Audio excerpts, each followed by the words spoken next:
আমার কাকিমা দেখতে অনেক সুন্দরী ছিল। কাকা বিদেশ চলে যাওয়ায় কাকা বলেন আমি যেন কাকিমার খেয়াল রাখি, কাকিমার প্রয়োজনীয় জিনিসপত্র এনে দেওয়া, বাজার করা। আর তাছাড়া কাকিমা বাড়িতে একা থাকতে পারবে না, তাই আমি কাকিমার বাসায় থেকেই লেখাপড়া করতাম। একদিন কাকিমা বলল, তোকে একটা কথা বলতে চাই, যে কথা তুই কাউকে বলবি না, আমায় কথা দে। আমি কাকিমামাকে বললাম, ঠিক আছে, কাউকে বলবো না। তারপর কাকিমা আমাকে যা বলেছিল তা শুনে আমার হুঁশ উড়ে গেল। বন্ধুরা, মূল গল্পটি শুরু করার পূর্বে তোমাদের কাছে ছোট্ট একটা রিকোয়েস্ট। তোমরা যারা এখনও আমার চ্যানেলটিকে সাবস্ক্রাইব করনি, তারা আমার চ্যানেলটিকে সাবস্ক্রাইব করে পাশে থেকো। কাকু বিদেশ যাওয়ার পর কাকিমার জীবনে এক ধরনের শূন্যতা তৈরি হয়। সংসারের সব দায়িত্ব যেমন কাঁধে এসে পড়ে, তেমনি মানসিকভাবে তিনিও বিপর্যস্ত হয়ে পড়েন। শঙ্কর পরিবারের তরুণ সদস্য লক্ষ্য করেন কাকিমা কিছুটা পরিবর্তিত হয়ে গেছেন। হয়তো ক্লান্তির কারণে বা একাকিত্বে তিনি রুমের দরজা খোলা রেখে ঘুমিয়ে পড়েন। মন খারাপ থাকে, কথাও কম বলেন। এক রাতে শঙ্কর অদ্ভুত এক শব্দ শুনে কাকির রুমে গিয়ে দেখেন তিনি ঘুমন্ত। পরদিন জিজ্ঞেস করলে কাকিমা হেসে বলেন, এসি না থাকে দরজা খোলা রাখলেই বাতাস আসে, আর এতে ঘুম ভালো হয়। শঙ্কর তবু মনে করেন কাকিমা হয়তো নিজেকে দুর্বল ভাবতে চাইছেন না, তাই কিছু বলতে চাইছেন না। দিন যায়, কাকিমা আবার কিছুটা স্বাভাবিক হন। একদিন তিনি শঙ্করকে বলেন, মানুষ যখন একা হয় তখন সাহসী হতেই হয়। শঙ্কর উপলব্ধি করেন সাহায্য মানে শুধুই কাজের হাত নয়, বোঝার জন্য পাশে থাকা। বজ্রসহ বৃষ্টি। এক রাতে কাকিমা বলেন, চা খেতে খুব ইচ্ছে করছে। শঙ্কর চা বানিয়ে দেন। কাকিমা জানালার পাশে দাঁড়িয়ে আকাশ দেখেন, যেন জীবনের একটা ভার হালকা করতে চাইছেন। শঙ্কর আরেকবার উপলব্ধি করেন বয়স, সম্পর্ক, আত্মীয়তার বাইরেও মানুষের ভেতরের কথা বুঝে ওঠা অনেক জরুরি। কাকিমা বললেন, বাবা, তাড়াতাড়ি ঘরের দরজাটা বন্ধ করে আয়, বাতাসে ধুলোবালি আসছে। আমি তাড়াতাড়ি দরজা বন্ধ করলাম। তারপর যা ঘটেছিল তা জানতে ভিডিওটি প্রথম থেকে শেষ পর্যন্ত দেখুন। আমি গ্রামে বড় হয়েছি, কিন্তু স্বপ্ন ছিল ইঞ্জিনিয়ার হব। বাবা পড়াশোনার প্রতি খুব যত্নবান ছিলেন। স্কুল শেষ করে শহরে কলেজে ভর্তি হতে চাইলাম। শহরে আমার ছোট কাকু থাকতেন, তিনি ভর্তি করাতে নিয়ে গেলেন। কলেজটা শহরের নামকরা একটি প্রতিষ্ঠান। ভর্তি হয়ে আমি খুব খুশি। প্রথম দিনে শুভ্র নামে একজন বন্ধুর সঙ্গে পরিচয় হয়।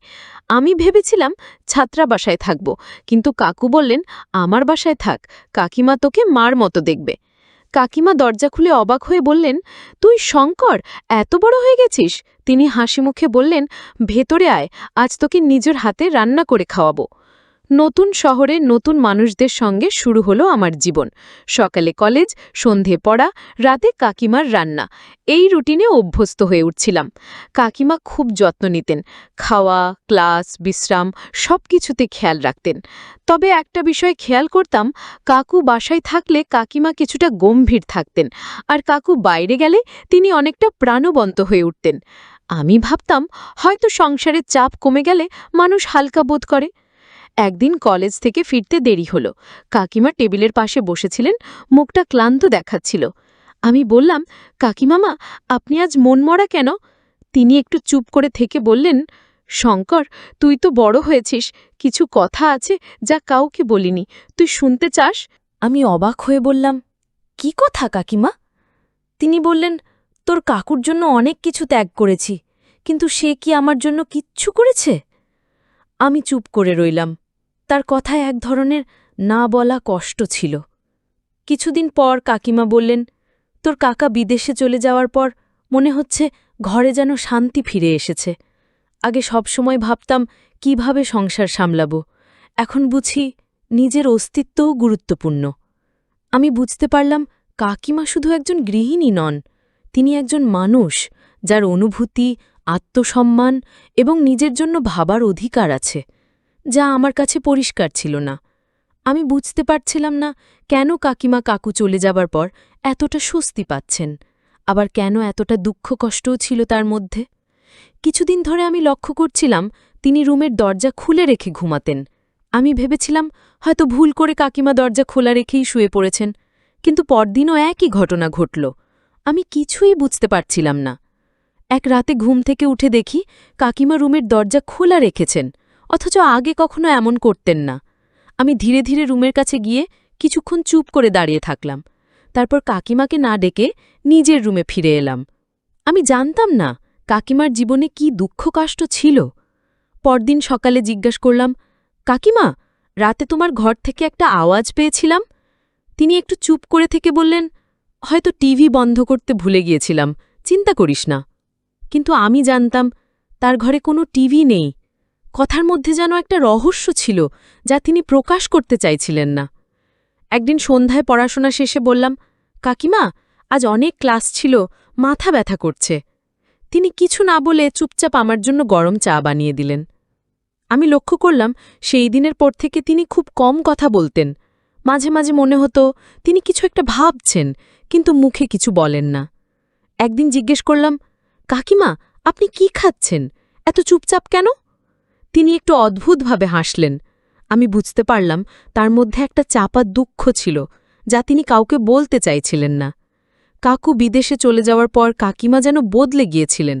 কখনো হাসতেন, কখনো চুপ থাকতেন, কখনো নীরবে চোখ মুছতেন। সবকিছু যেন এক অদৃশ্য ভারে ঢাকা ছিল। আমি ভাবলাম হয়তো কাকিমা তার জীবন থেকে কিছু হারিয়েছেন, কিন্তু সেটা কাউকে বুঝতে দিতে চান না। তার এই নীরবতা, তার এই অভিব্যক্তি সবই যেন এক গভীর গল্প বলে, যা শব্দে বলা যায় না। কিছুদিন পর একদিন রাতে আমি রুমে ঢুকতে গিয়ে শুনতে পেলাম কাকিমা হালকা গলায় কথা বলছেন। আমি ধীরে ধীরে গিয়ে শুনলাম তিনি নিজেই কথাগুলো বলছেন, যেন কাউকে কিছু বলতে চাইছেন। কিন্তু আমি তো কাউকে দেখতে পেলাম না। তাহলে কাকিমা কি একা একা কথা বলছিলেন? কাকিমার কথাগুলোর মধ্যে এক ধরনের দুঃখ ছিল। আমি বুঝতে পারলাম যিনি হাসি মুখে সংসারের সব দায়িত্ব পালন করছেন, তার ভেতরে হয়তো একটা গভীর কষ্ট লুকিয়ে আছে, যা তিনি কাউকে বলতে চান না। সেই রাতে আমি চুপচাপ রুমে ফিরে এলাম, কিন্তু কাকিমার কথা বারবার মনে আসছিল। কেন তিনি একা একা কথা বলেন? তার জীবনে কি এমন কিছু ঘটেছে যা তিনি কখনো কাউকে বলেননি? তার মনের ভেতর যে কষ্ট ছিল, সেটা তখনও আমার কাছে পরিষ্কার হয়নি। একদিন সকালে দেখি কাকিমা অনেকটা চুপচাপ। তিনি সেদিন প্রায় কিছুই বলেননি, শুধু ঘরের কাজ শেষ করে একবার বাইরে গিয়ে এলেন। আমি জিজ্ঞেস করলাম, কাকিমা, আজ কিছু হয়েছে? তিনি মাথা নাড়িয়ে বললেন, কিছু না শঙ্কর, তুই পড়াশোনায় মন দে, আমি ঠিক আছি। কিন্তু আমি বুঝতে পারলাম তার মুখে যে কষ্টের ছাপ ছিল সেটা কোনোদিনও মুছে যায়নি। আমি বললাম, আমি তো তোমার সন্তানের মতো, তুমি নিজেই বলেছ আমি তোমার ছেলের মতো। তাহলে মা হিসেবে তুমি আমার কাছে বলো, তোমার কি এমন কোনো দুঃখ আছে যা কাউকে বলতে পারছ না? অন্তত আমাকে বলো। কাকিমা শুধু বললেন, আমার কোনো দুঃখ নেই, তুই লেখাপড়ায় মন দে, আমাকে নিয়ে কারো ভাবার দরকার নেই। আমি কখনো ভাবিনি যে মানুষটা আমাকে নিজের সন্তানের মতো ভালোবাসেন, তার জীবনে এমন কোনো কষ্ট থাকতে পারে যা বাইরে থেকে কেউ বুঝতেই পারে না। আমি জানতাম না কাকিমা এতটা যন্ত্রণার ভেতর দিয়ে যাচ্ছেন। তার মনের গভীরে যে ভার ছিল, আমি তা এখনও পুরোপুরি বুঝে উঠতে পারিনি। এই এক অদ্ভুত সময় ছিল। কাকিমা গত কয়েকদিন ধরেই বেশ চুপচাপ ছিলেন। আজ সকালে আবার তাকে রান্নাঘরে দেখে আমি কিছুটা অবাক হলাম। তিনি রান্নার কাজ করতে করতে হঠাৎ বললেন, শঙ্কর, জানিস তো, অনেক সময় মানুষ নিজের জীবনের অনেক কিছু চাপা দিয়ে রাখে, শুধু তারা অন্যের জন্য হাসি খুশি থেকে বেঁচে থাকে। আমি অবাক হয়ে বললাম, কাকিমা, আপনি তো সবসময় এত হাসি মুখে থাকেন, আপনি তো কখনোই আমাদের দেখাননি যে আপনি অনেক কষ্টে আছেন। কাকিমা মাথা নিচু করে কিছুক্ষণ চুপ ছিলেন। তারপর বললেন, তুই তো মনে হয় বুঝতে পারিস না, আমার জীবনটা একসময় অনেক ভালো ছিল, কিন্তু সবকিছু যখন বদলে যায় তখন আমাদের কাছে কিছু স্মৃতি থাকে, কখনো কখনো কিছু দুঃখ কষ্ট থাকে যা কাউকে বলা যায় না। তার কথা শুনে আমি আর কিছু বললাম না, কারণ আমি বুঝতে পারলাম কাকিমার জীবনে অনেক গল্প রয়েছে যেগুলো আমি কখনো জানব না। তবে তার মুখে হাসি থাকলেও গভীরভাবে তার মনের ভেতরে এক অজানা যন্ত্রণা ছিল যা আমি কখনোই পুরোপুরি বোঝাতে পারব না। আজ সকালে আমি খেয়াল করলাম কাকিমা একদম মুচকি হাসছেন, কিন্তু তার হাসির মধ্যে যেন একটা দুঃখ লুকিয়েছিল। কাকিমা হঠাৎ আমায় বললেন, আমি যখন তোর কাকুকে বলেছিলাম তুমি যদি চলে যাও তাহলে আমি বিশাল শহরে কিভাবে থাকব, তোর কাকু তখন বলল আমাকে গ্রামে রেখে আসবে। তখনই কিন্তু আমি জানতাম আমাকে একদিন একাকী থাকতে হবে। সে চলে যাওয়ার পর থেকেই তার মনের ভেতর একটা বড় শূন্যতা তৈরি হয়েছিল। তবে এখন বুঝতে পারছেন, হয়তো জীবনটা একাই চলা শিখতে হবে। মনে হচ্ছে দুনিয়াতে কেউ কারণ নয়। আমি তখন বললাম, কাকু তো আর সারা জীবনের জন্য বাইরে চলে যাননি, কাকু তো বছরখানেক পরেই ফিরে আসবেন। কাকিবা আমার কথা শুনে কান্না করতে লাগলেন, যা আমি আগে কখনো দেখিনি। তার কথাগুলো খুবই দুঃখভারী ছিল, তবে সেগুলো ছিল জীবনের এক কঠিন বাস্তবতা। আমি তবুও কিছু বললাম না, কারণ আমি জানতাম কাকিমার মনের মধ্যে একটা বিশাল দুঃখ কষ্ট আছে, যা তিনি কাউকে কখনো বলেননি। সপ্তাহের পর সপ্তাহ পেরিয়ে গেল, কিন্তু কাকিমার চুপচাপ থাকার কারণে আমি আরও চিন্তিত হয়ে পড়লাম। একদিন সন্ধ্যায় আমি কাকিমাকে গিয়ে বললাম, কাকিমা, আপনি তো কিছু বলছেন না, কেমন আছেন, কোনো সমস্যায় পড়েছেন? কাকিমা একটু সময় নিলেন, তারপর ধীরে ধীরে বললেন, এখন আমি অনেক কিছু বুঝতে শিখেছি শঙ্কর। জানিস, এই শহরে এসে মনে হয়েছিল নতুন জীবন শুরু করব, কিন্তু আসলে কিছুই নতুন হয়নি। আমার জীবনের পুরনো স্মৃতিগুলো সবসময় আমার চোখে ভেসে ওঠে। আমি বললাম, আপনার জীবনের স্মৃতিগুলো যদি আমার সঙ্গে ভাগ করে নিতে চান, আমি শুনতে প্রস্তুত। কিন্তু কাকিমা বললেন, না, আমি বলতে চাই না। তার চোখে যেন এক ধরনের ভয় ছিল, যেন তিনি কিছু লুকিয়ে রাখছেন, যা তাকে ভেতরে ভেতরে কষ্ট দিচ্ছে। একদিন বিকেলে আমি বই পড়ছিলাম আর কাকিমা রান্নাঘরে ছিলেন। আমি খেয়াল করলাম তিনি আজ বেশ মনোযোগ দিয়ে রান্না করছেন, কিন্তু তার মুখে চিন্তার ছাপ স্পষ্ট।